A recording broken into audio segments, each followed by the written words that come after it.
कल अखबार के अंदर एक खबर पड़ी, साथ तस्वीरें भी थीं। किसी खातून ने अपने 2 मासूम बच्चों को जहर दे दी, इसलिए कि उसके पास उन्हें खिलाने के लिए कुछ नहीं था। चंद दिन पहले किसी ने फोन पे मुझसे मसला पूछा कि अल्लाह ताला ने किसी खातून को 5 बेटियां दी आज से 15 साल पहले, और उस वक्त उसका बाप छोड़ के चला गया और 15 साल जो है हो गए हैं, वो बाप जो है वो नहीं आया है। हकीकत ये है कि हम जो दीन के मकासद हैं, दीन के जो बुनियादी अहकाम हैं, उनसे आशना नहीं है। हम शादी करते हैं,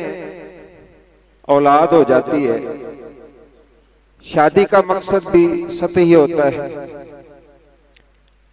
और औलाद का मकसद भी सिर्फ ये होता है कि बूढ़े हो जाएंगे, ज्यादा ज्यादा सहारा बनेंगे। हालांकि अल्लाह ताला ने नस्ल इंसानी की बका के लिए ये जो निकाह का सिलसिला रखा है, औलाद का सिलसिला रखा है, ये भी अल्लाह ने नवाजने के लिए रखा है। अल्लाह ताला की ये तकसीम है, किसी को बेटे दे देता है, किसी को बेटियां देता है, किसी को मिले जुले बच्चे अता कर देता है, बेटियां बेटे दे देता है, किसी को कुछ भी नहीं देता। ये उसकी अपनी तकसीम और हिकमत है कि उसने किसको क्या देना है। लेकिन हमारी जो जिम्मेदारी अल्लाह तबारक व तआला ने लगाई है वो ये है कि हम अल्लाह रब्बुल इज्जत की खुशनुदी के लिए और अल्लाह रब्बुल इज्जत को राजी करने के लिए अल्लाह ने औलाद दी है, तो फिर भी उसकी अच्छी तरबियत और उसकी तालीम और उसके साथ उसने सलूक, हम ये अपने अल्लाह को राजी करने के लिए ये फरीजा अदा करें। ये मकसद जो है वो बहुत छोटा है कि बूढ़ा हो जाएगा इंसान तो औलाद सहारा बनेगी। इससे बड़ा मकसद जो इब्राहीम अलैहिस्सलातु वस्सलाम की सीरत में हमें मिलता है कि वजालनी लिल मुत्तकीन इमामा, कि अल्लाह मुझे मुत्तकीन का इमाम बना दे, कि मेरी नस्ल में से तेरे फर्माबरदार और तुझे मानने वाले पैदा हो, ताकि मेरी नेकियों का सिलसिला जारी रहे। नबी करीम सल्लल्लाहु अलैहि वसल्लम की बेसत के वक्त भी लोग बेटियों को जिंदा दरगोर करते थे। आप सल्लल्लाहु अलैहि वसल्लम ने अपनी उम्मत को जो सबक पढ़ाया है वो ये है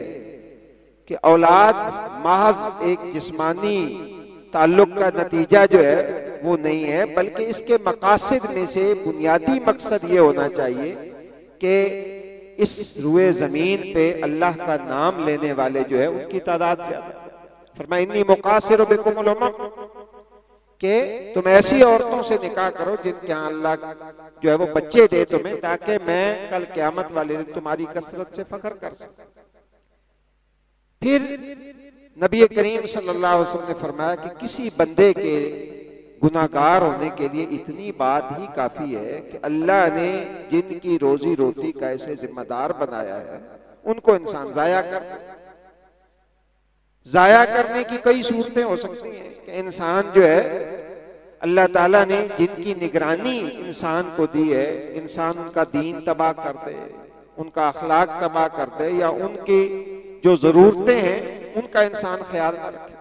कई लोग होते हैं खुद होटलिंग करते हैं, बच्चे घर में भूखे होते हैं,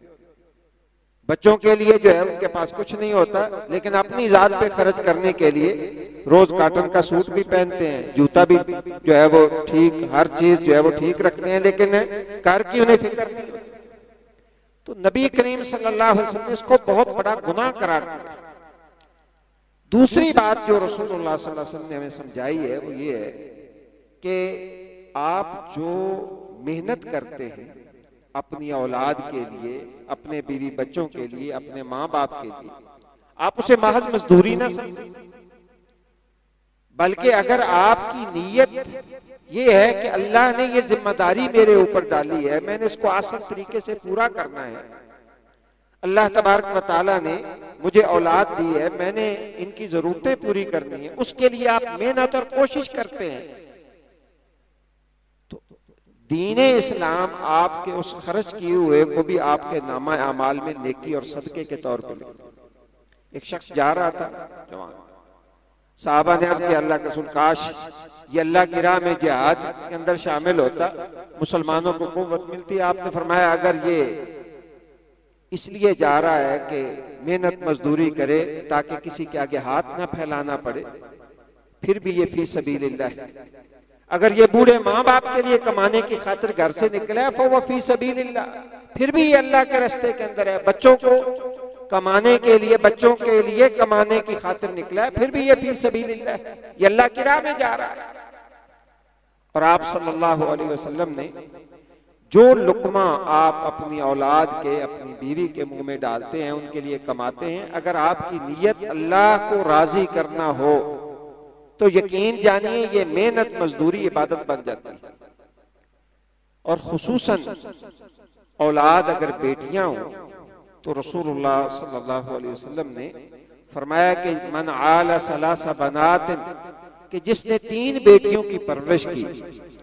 फ़अद्दबहुन्ना, उन्हें अदब एहतराम सिखाया, उनकी तालीम का सही बंदोबस्त किया, फ़ज़व्वजहुन्ना, फिर उनकी शादी कर दी, दखलल जन्नह, ये बंदा जन्नत में दाखिल होगा। और एक हदीस में आपने फरमाया कि जहन्नम से ये बेटियां आड़ जो है वो बन जाएंगी, रुकावट बन जाएंगी। और एक हदीस में बहनों का भी जिक्र है, मन आला जारियतैनी, जिसने 2 लड़कियों की तरबियत और परवरिश की, या 2 बहनों की परवरिश और तरबियत की, उनकी शादी कर दी और उनको बाइज्जत तरीके से घर से रुखसत किया, रसूलुल्लाह सल्लल्लाहु अलैहि वसल्लम ने फरमाया अल्लाह ताला जो है उसे जन्नत अता कर। यानी यहाँ नमाज का जिक्र नहीं किया, रोजे का जिक्र नहीं किया, इस्लाम के बुनियादी अरकान मौजूद हैं, लेकिन एक छोटा सा अमल जो है उसको जन्नत में दाखिले का बायस करार देता है। और ये बात आप ज़हन में रखें, बख्शिश जो है वो अल्लाह की रहमत से होनी है, लेकिन उसके असबाब तलाश हमें करने चाहिए। वो सबब छोटा सा छोटा भी हो सकता है और बड़े से बड़ा भी हो सकता है। अल्लाह की राह में जिहाद करके अपनी जान का नजराना पेश करके भी इंसान जन्नत में जा सकता है, और रास्ते में एक कांटा पड़ा हुआ हो उसको उठा के भी बंदा जन्नत में जा सकता है। बात इंतखाब और सोच की है कि आप किस नीयत के साथ जिंदगी गुजार रहे हैं।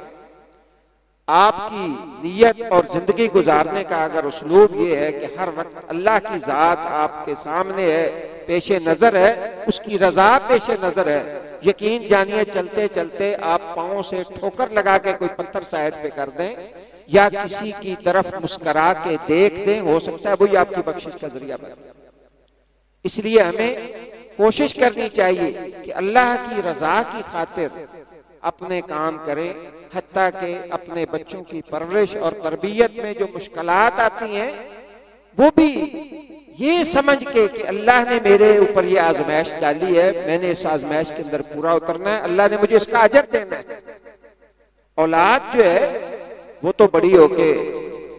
अल्लाह ताला ने जिनको दिया सबका सहारा बने और सबके लिए जो है वो खुशियों का बायस बने, लेकिन असल मकसूद एक मुसलमान का वो अल्लाह की रजा और अल्लाह की खुशनुदी होनी चाहिए। अल्लाह ताला मुझे भी और आपको भी इस जाविये से सोचने की तौफीक अता फरमाए। सुबहानक अल्लाहुम्मा व बिहम्दिका अशहदु अल्ला इलाहा इल्ला अंता अस्तगफिरुका व अतूबु इलैक।